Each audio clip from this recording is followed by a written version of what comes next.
Okay, back to Like a Slow Burning Fire. Right now I'll be reading chapter 13. It's called Stonies and Zaphods.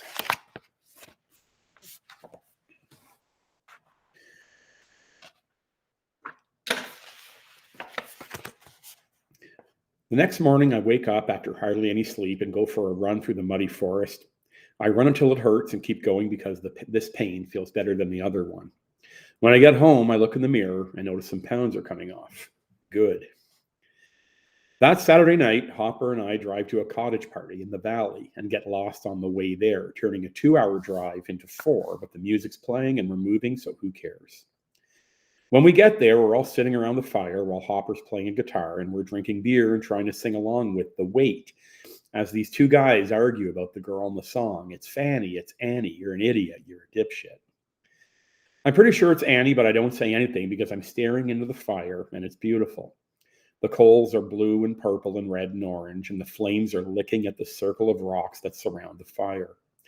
I can feel the heat on my feet and shins on this cool summer night, and I like it. I'm jolted out of my trance when this guy Rob asks me where Julie is. I look up and everyone's looking at me, so I say no idea, not a clue. And who fucking cares anyway? And chug half a bottle of blue. Rob's girlfriend says, Who talks about their girlfriend like that? I have no respect for you. I shrug my shoulders down the rest of my beer, stare into the flames, and say, I can live with that. Rob's girlfriend says, sometimes you're a total dick. And I just keep my eyes on the fire. Hopper kicks it back in with Tom Petty's The Waiting, and I sing it loud because I know every word, even when I'm hammered. The next morning, we leave early because I have to get to my dad's garage and wash buses. Some guy quit, and my dad said he could use a hand Sundays for the next while, so I'm back to doing a job I did when I was 13, moving up in the world. On the drive to the garage that morning, the old man asks me how things are going with Judy. I laugh and say, yeah, Judy and I, we kind of broke up. He says, better now than 20 years down the road, 3 kids and a house. Divorce is a rich man's game. And then he asks me how college went this year.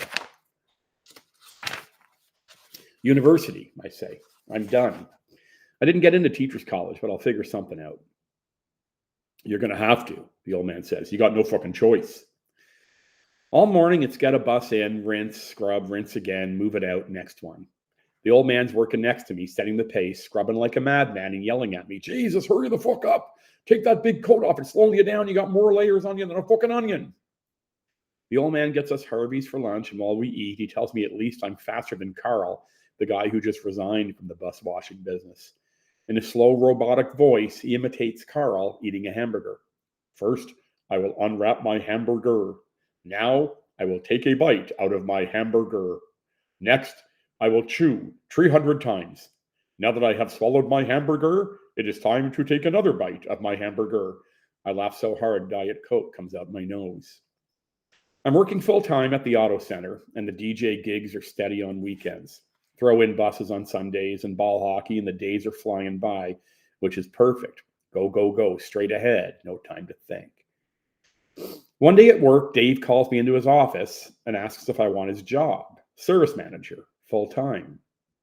He says he scored a supervisor job at the Belleville Sears, and they need someone to replace him. Take it, he says. It's not fucking rocket science. You already know it. So why not just do it and make 38 grand?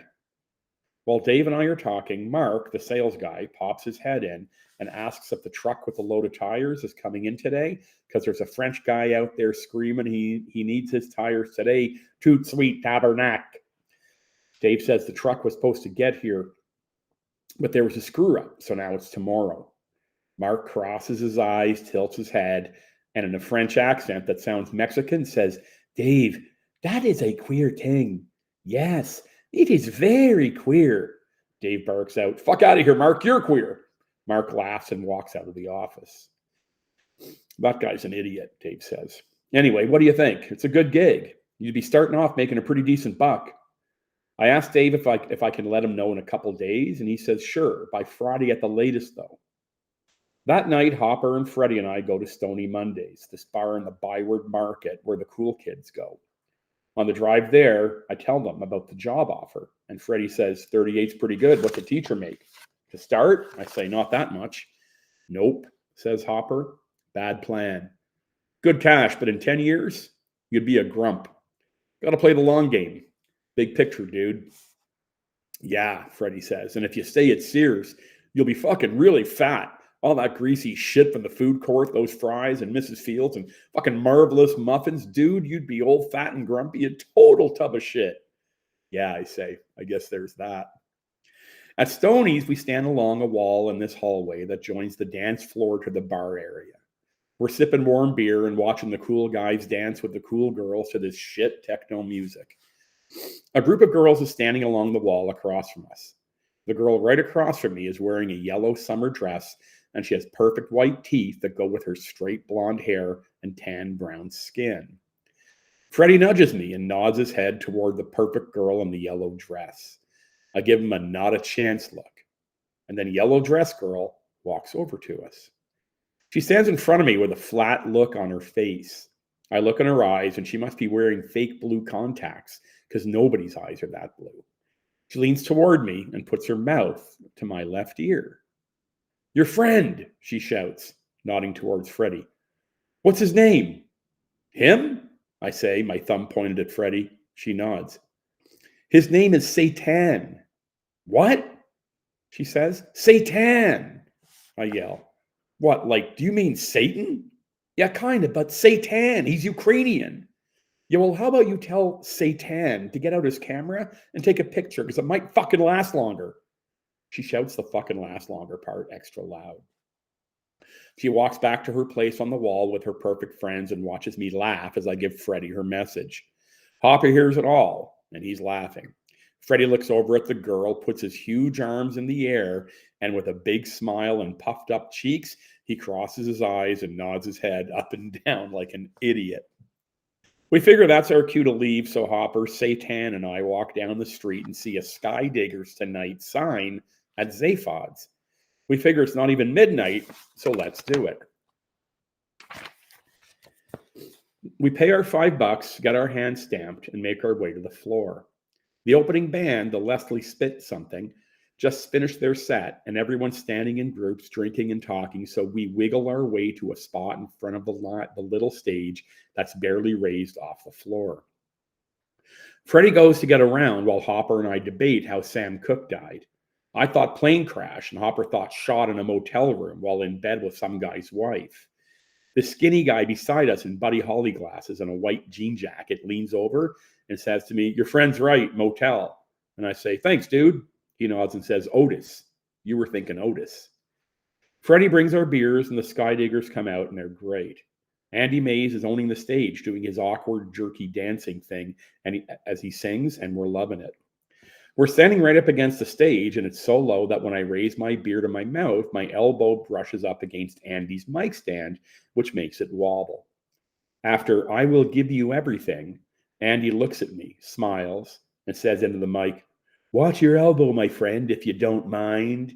Enjoy your Labatt's Blue. The crowd laughs, and I say, sorry, Andy, and take a step back. He smiles and nods and tells the crowd the next song is a new one, and it's about a girl who hugs a guy, then walks out the door. Andy goes on to say that the song's about fire and burning desire, and they play the song, and it's great.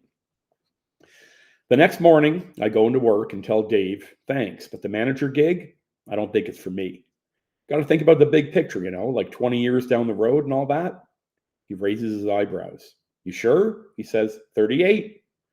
Yeah, I say, but all those muffins, He nods his head. And that's the end of chapter 13.